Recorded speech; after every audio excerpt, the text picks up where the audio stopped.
नमस्कार। हरियाणा डायरी में आपका स्वागत है। इस अंक में पिछले सप्ताह प्रदेश में हुई प्रमुख घटनाओं का विवरण प्रस्तुत करने जा रहे हैं।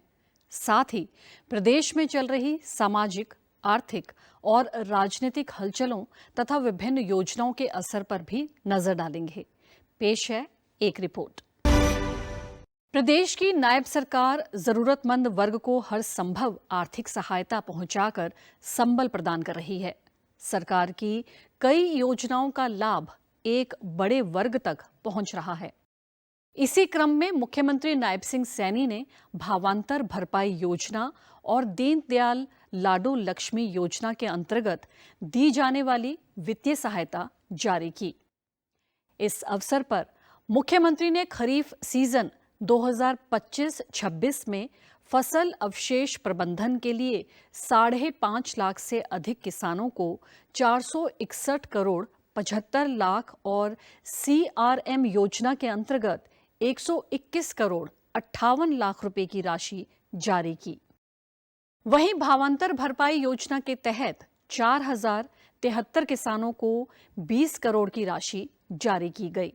इसके अलावा मेरा पानी मेरी विरासत योजना के तहत 13,500 किसानों को 15 करोड़ 75 लाख रुपए की राशि वितरित की गई। मुख्यमंत्री ने दीनदयाल लाडो लक्ष्मी योजना के 8,64,000 महिलाओं को 181 करोड़ रुपए की राशि भी प्रदान की। इस दौरान मुख्यमंत्री ने कहा कि हमारी सरकार जनता के हित में नॉन स्टॉप काम कर रही है। हमारी सरकारें मोदी जी के नेतृत्व में नॉन स्टॉप गति से काम कर रही हैं। भारी बरसात के कारण हमारे किसानों की फसल का खराबा भी हुआ था। कुछ किसानों के परिवारों के मकान की छत भी डैमेज हुई थी। कुछ पशुओं का नुकसान भी हो गया था। हरियाणा प्रदेश के किसान की फसल के मुआवजे के तौर पर लगभग 116 करोड़ रुपए की राशि जारी की थी। उनका मुआवजा उन तक पहुंचाया। भाजपा को नितिन नबीन के रूप में अपना सबसे युवा राष्ट्रीय अध्यक्ष मिला है। उन्होंने हाल ही में नई दिल्ली में हुए चुनाव के बाद अपना कार्यभार ग्रहण किया। इस अवसर पर प्रधानमंत्री नरेंद्र मोदी समेत कई वरिष्ठ मंत्री मौजूद रहे। मुख्यमंत्री नायब सिंह सैनी भी इस समारोह में शामिल हुए, जहां उन्होंने नवनिर्वाचित अध्यक्ष को अपनी शुभकामनाएं दी। इस दौरान उन्होंने कहा कि नितिन नबीन भाजपा के विजय रथ में एक नए युग की शुरुआत है और प्रधानमंत्री के नेतृत्व में ये रथ और तेज गति से दौड़ेगा। नितिन नबीन ने भाजपा में विभिन्न पदों पर काम किया है और उनकी अगुवाई में पार्टी करता नई ऊर्जा और नए जोश से काम करेगी। उन्होंने कहा कि वो पार्टी का युवा चेहरा है और उनके पास प्रशासनिक और संगठन का अनुभव है। उन्होंने देश के विभिन्न राज्यों में संगठन को मजबूत किया है। वो 5 बार के विधायक हैं और उनके अनुभव से और मार्गदर्शन से पार्टी मजबूत होगी। सीएम ने कहा कि भाजपा में सामान्य कार्यकर्ता भी ऊंचे से ऊंचे पद पर पहुंच सकता है। वहीं बाकी पार्टियों में वंशवाद है और वो अपने परिवार के बारे में सोचती हैं।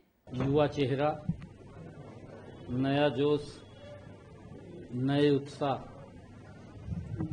देश के यशस्वी प्रधानमंत्री आदरणीय मोदी जी के उस विजय रथ को नितिन नवीन जी और तेज गति देने का काम करेंगे, क्योंकि नितिन नवीन जी के पास प्रशासनिक अनुभव भी है, संगठनात्मक अनुभव भी है।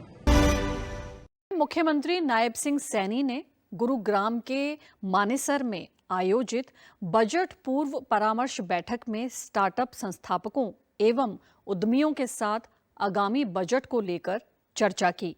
इस दौरान उन्होंने रेनबो विजन की बात करते हुए कहा कि युवा इनोवेटर्स और स्टार्टअप प्रदेश की अर्थव्यवस्था को नई दिशा दे रहे हैं। उन्होंने कहा कि स्टार्टअप इंडिया केवल एक सरकारी योजना नहीं है, बल्कि ये एक रेनबो विजन है जो अलग अलग सेक्टर्स को नई संभावनाओं से जोड़ता है। मुख्यमंत्री ने स्टार्टअप संस्थापकों द्वारा दिए गए सुझावों पर कहा कि ease of doing business, funding और तकनीकी सहयोग जैसे मुद्दों पर दिए गए सुझावों पर गौर किया जाएगा। आदरणीय प्रधानमंत्री जी ने कहा कि स्टार्टअप इंडिया केवल एक सरकारी योजना नहीं है। ये प्रधानमंत्री जी के शब्द थे। उन्होंने कहा कि बल्कि यह एक रेनबो विजन है।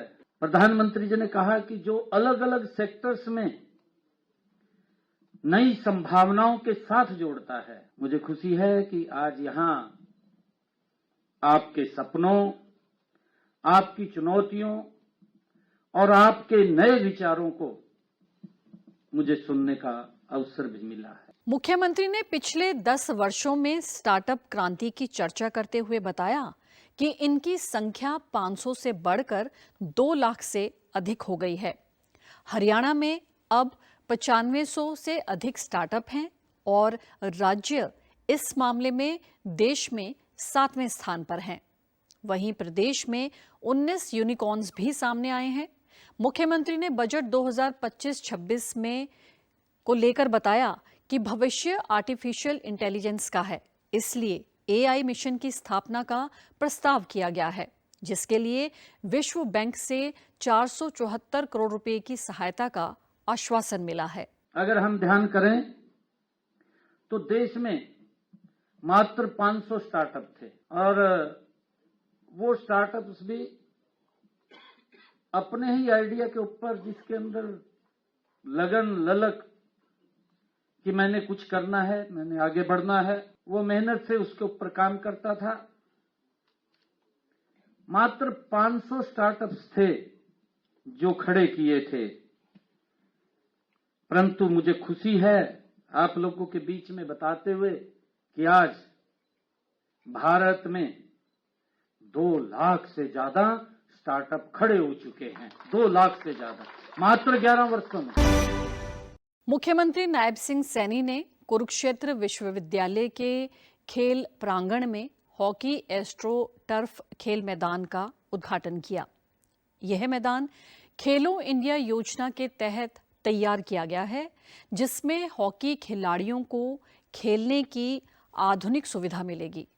इसके बाद मुख्यमंत्री ने हॉकी स्टिक से नए सिंथेटिक ट्रैक पर खेल मंत्री गौरव गौतम के साथ स्ट्रोक लगाकर मैदान का परीक्षण भी किया।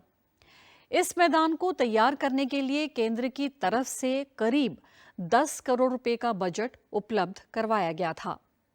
5.5 करोड़ की लागत से हॉकी खेल मैदान तैयार हुआ और शेष राशि से मल्टीपर्पज इंडोर खेल हॉल का निर्माण किया जाएगा। इसके अलावा मुख्यमंत्री ने विश्वविद्यालय में करीब 8 करोड़ की लागत से बनने वाले ऑल वेदर स्विमिंग पूल परियोजना का भी शिलान्यास किया। इस मौके पर मुख्यमंत्री ने कहा कि ओलंपिक में पदक जीतने के लिए प्रदेश के खिलाड़ियों को उच्च स्तरीय इंफ्रास्ट्रक्चर उपलब्ध करवाया जा रहा है। उन्होंने कहा कि सिंथेटिक हॉकी खेल मैदान से अब उभरते हुए हॉकी खिलाड़ियों को अपने हुनर को निखारने के लिए विश्व स्तरीय सुविधाएं प्राप्त होंगी। प्रदेश में छिपी खेल प्रतिभाओं को निखारने के लिए सरकार की तरफ से खेल नर्सरी के साथ साथ अन्य खेल केंद्र भी बनाए गए हैं। उन्होंने विश्वास जताया कि प्रदेश के खिलाड़ी खेलो इंडिया सहित अन्य मंचों पर भी पदक हासिल करेंगे। प्रदेश में विकसित भारत जी राम जी कानून के फायदे बताने और विपक्ष के दुष्प्रचार का जवाब देने के लिए विभिन्न आयोजन हो रहे हैं, जहां मंत्रीगण लोगों के बीच जाकर उन्हें जागरूक कर रहे हैं। मुख्यमंत्री नायब सिंह सैनी ने भी पंचकुला में विकसित भारत रोजगार व आजीविका गारंटी मिशन कानून को लेकर राज्य स्तरीय कार्यक्रम में शिरकत की। इस कार्यक्रम में बड़ी संख्या में प्रदेश के श्रमिक भी पहुंचे, जिनसे मुख्यमंत्री रूबरू हुए। इस दौरान उन्होंने कहा कि प्रधानमंत्री नरेंद्र मोदी ने विकसित भारत जी राम जी कानून बनाकर श्रमिकों के कल्याण और गांव के विकास में एक ऐतिहासिक कदम उठाया है। उन्होंने कहा, इस योजना में कई सुधार किए गए हैं, योजना का विस्तार किया गया और सरकार ने 125 दिन काम की गारंटी दी है कि गरीब व्यक्ति को सरकार सीधा लाभ पहुंचाने की गारंटी अगर कोई देता है तो नरेंद्र मोदी की सरकार देती है। विकसित भारत वीजी राम जी योजना से आपके अधिकार पहले से ज्यादा और मजबूत हुए हैं। साथियों, आज मैं यह भी कहना चाहता हूं कि विकसित भारत जी राम जी योजना किसी के अधिकार ये छीनने की नहीं है, बल्कि असली हकदार को उसका हक देने की ये योजना है। मुख्यमंत्री ने कहा कि कांग्रेस ने अपने शासनकाल में कई बार मनरेगा का नाम बदला है। कांग्रेस के शासनकाल में मनरेगा में भ्रष्टाचार व्यापक स्तर पर था। भाजपा सरकार में अक्टूबर 2014 से लेकर अक्टूबर 2025 तक 10 वर्षों में श्रमिकों को 5,000 करोड़ रुपए से अधिक का भुगतान किया गया। मुख्यमंत्री ने कहा कि प्रदेश के 27 लाख मजदूरों के लिए सरकार काम कर रही है। 15 दिन तक अगर किसी श्रमिक को रोजगार नहीं मिलता तो उसको 100 रुपए भत्ता दिया जाएगा। हमें पहले 100 दिन का काम मिलता था, अब 125 दिन का काम मिलेगा, जिससे बढ़ोतरी होगी हमारी आमदनी में। और पहले हम 60 दिन जैसे आराम के होते हैं, वो अब किसानों का उनमें हम सहयोग दे पाएंगे। सर, पहले हमारा पैसा 15-15 दिन या इससे ज्यादा हो जाता था और मजदूरों को ज्यादा इंतजार करना पड़ता था। और अब हमें 7 दिन के ही अंदर वीजी में 7 दिन के ही अंदर हमारे खातों में पैसा प्राप्त होगा जी। प्रदेश सरकार ने पुलिस में भर्ती होकर अपनी सेवा देने के इच्छा रखने वाले युवाओं को राहत प्रदान की है। सरकार ने CET 2025 के तहत पुलिस कांस्टेबल की भर्ती में 3 वर्ष की आयु छूट प्रदान करने का निर्णय लिया है। ये फैसला विशेष रूप से उन अभ्यर्थियों के हित में लिया गया जो वर्ष 2022 के बाद विभिन्न कारणों से CET परीक्षा आयोजित न हो पाने के कारण आयु सीमा से वंचित हो रहे थे।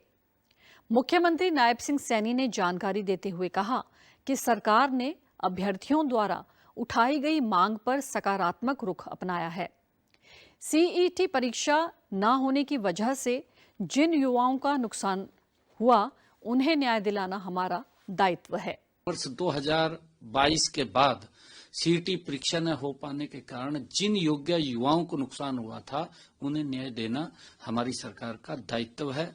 और यह फैसला हमने लिया है कि युवाओं के हित में कि सभी अभ्यर्थियों को आगामी परीक्षा के लिए मेरी ओर से उनको जो आयु छूट मिली है, उनको मैं शुभकामनाएं देता हूं।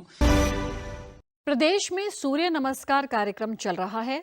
इसके तहत अलग अलग स्थानों पर सूर्य नमस्कार करवाया जाता है। इसी क्रम में हरियाणा विधानसभा परिसर में राज्य स्तरीय सूर्य नमस्कार कार्यक्रम का आयोजन किया गया। विधानसभा अध्यक्ष हरविंदर कल्याण ने मुख्य अतिथि के तौर पर कार्यक्रम का शुभारंभ किया। इस दौरान 1 घंटे तक अधिकारियों, कर्मचारियों ने सूर्य नमस्कार के तहत विभिन्न आसन किए। इस अवसर पर अपने अनुभव साझा करते हुए उन्होंने इन आसनों को जीवन जीने के मूल मंत्र बताया। उन्होंने कहा कि स्वस्थ मन और शरीर से सकारात्मक भावनाएं विकसित होती हैं, जो व्यक्ति और राष्ट्र की प्रगति के लिए जरूरी हैं। उन्होंने कहा कि अंतर्राष्ट्रीय स्तर पर योग को अपनाने का श्रेय भारत को जाता है। सरकार महापुरुषों की जयंती मना रही है ताकि युवाओं को उनके विचारों से जोड़ा जा सके। सूर्य नमस्कार पर भी ऐसे आयोजन किए जा रहे हैं। उन्होंने वर्तमान समय को देश के लिए बड़ा टर्निंग पॉइंट बताया। हरियाणा विधानसभा के इस प्रांगण से अगर हम बात करें तो इसमें हमारी सबकी भी एक विशेष भूमिका रहने वाली है, क्योंकि विकसित राष्ट्र, आत्मनिर्भर हरियाणा और विकसित हरियाणा के बिना संभव नहीं है।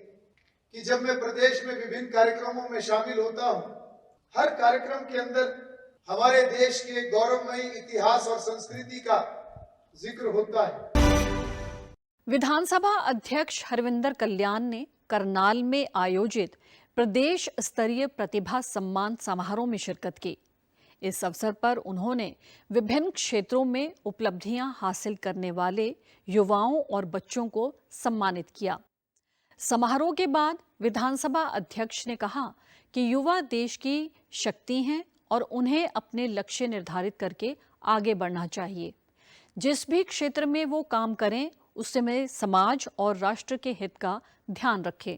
हरविंदर कल्याण ने कहा कि प्रधानमंत्री नरेंद्र मोदी के विकसित राष्ट्र के संकल्प में देश का हर व्यक्ति और हर बच्चा योगदान दे। समाज से ये अपील करूंगा कि सभी बच्चे जो हैं वो भविष्य में एक परिश्रम के साथ, कड़े परिश्रम के साथ लक्ष्य निर्धारित करके जीवन में आगे बढ़ें और जिस क्षेत्र में भी आगे जाएं, विशेष रूप से ये ध्यान करें कि हमारे कार्य से समाज और राष्ट्र को लाभ पहुंचे। वहीं कार्यक्रम में सम्मानित हुए बच्चों ने कहा कि विधानसभा अध्यक्ष से सम्मानित होना हमारे लिए गर्व की बात है।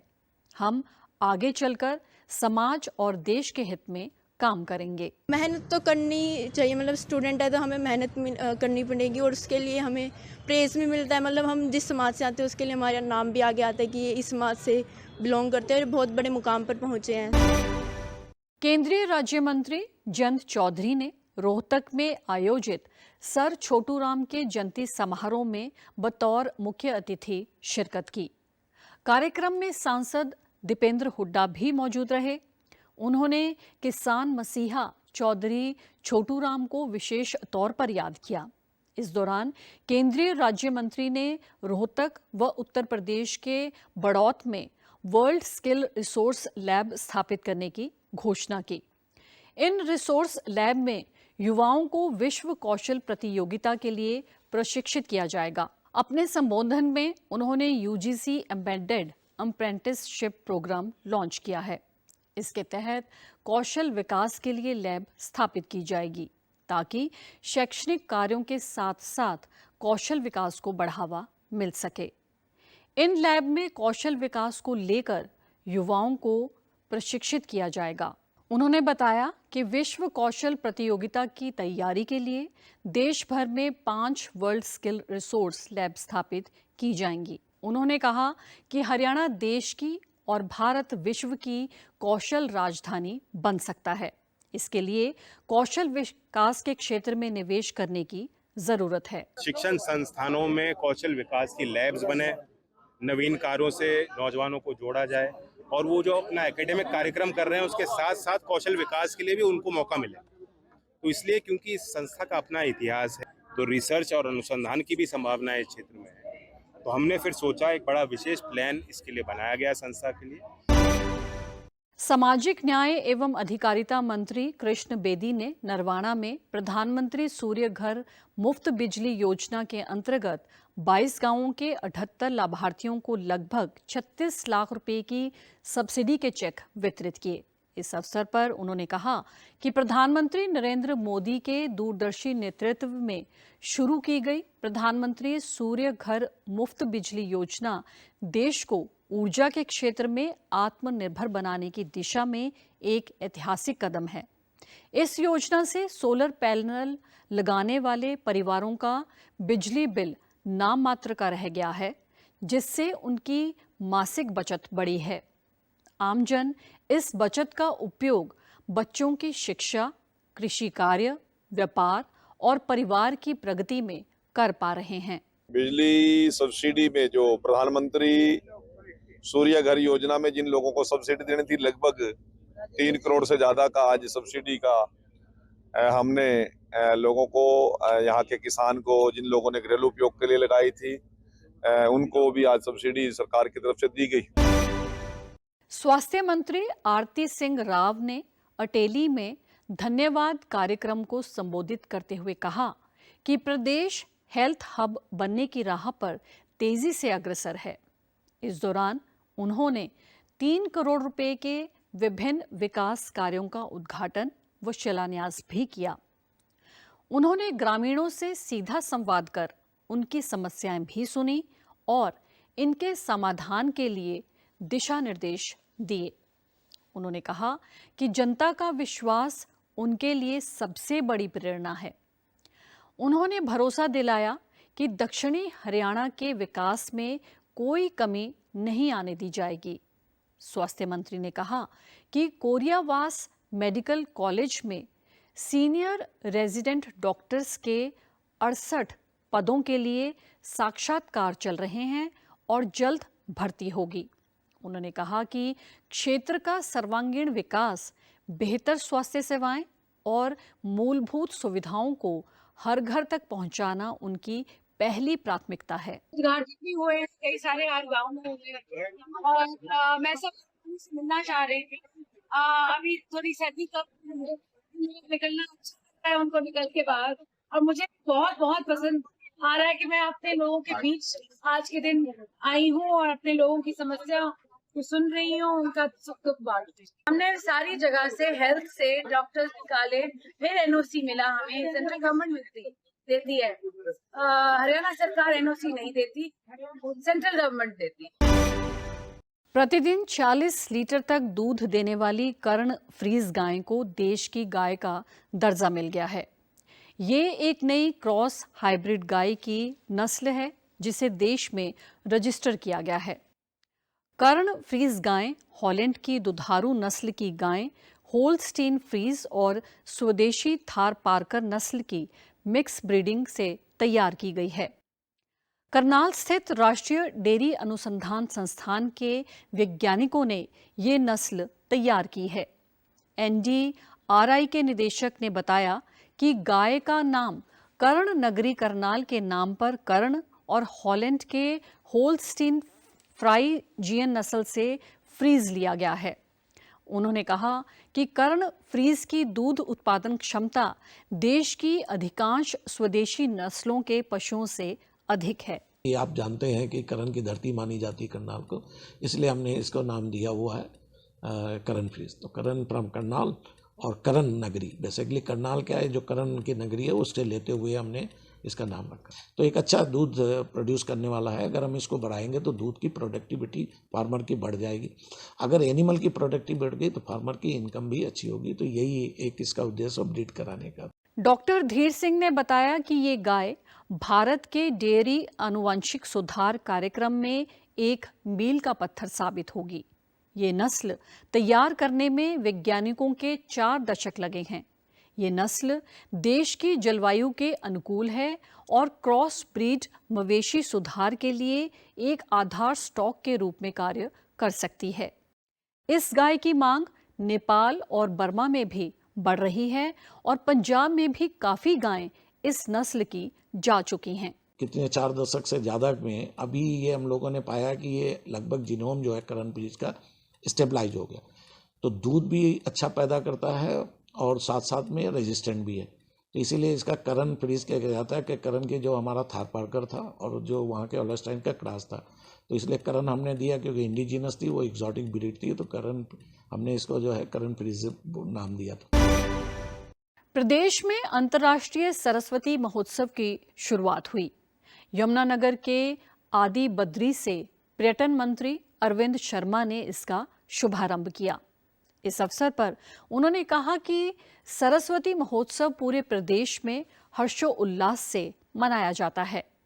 बसंत पंचमी के पावन पर्व पर शुरू होने वाला ये सरस्वती महोत्सव न केवल हमारी धार्मिक आस्था का प्रतीक है, बल्कि ये प्राचीन भारतीय सभ्यता और जल संरक्षण के प्रति जागरूकता लाने का एक सशक्त माध्यम भी है। इसी प्रकार बसंत पंचमी के उपलक्ष्य में सरस्वती नदी के किनारे घाटों पर स्थित दीपदान व भंडारे का आयोजन भी किया गया है। वहीं पिहोवा में सरस मेला भी आयोजित किया जा रहा है। ये शुरुआत है, इसमें डैम की जो है लगभग जो कितना फॉरेस्ट क्लियरेंस का भी है और उसमें जो हमारा जो सबका विचार है, हमारे सबका जो आइडिया, जो कोशिश है, वो ये है कि माँ सरस्वती को ज़्यादा से ज़्यादा इलाके में हम एक्टिव करके आगे बढ़ाएं। अरविंद शर्मा ने कहा कि लुप्त हो चुकी सरस्वती नदी यमुनानगर से अपना 400 किलोमीटर का सफर तय करके सिरसा तक पहुंच चुकी है। कई स्थानों पर सरस्वती धरातल पर आ चुकी है और 2028 तक नदी के संपूर्ण पुनर्जीवन का संकल्प पूरा होगा। अरविंद शर्मा ने महोत्सव में सरस्वती बोर्ड से जुड़े लोगों को सम्मानित भी किया।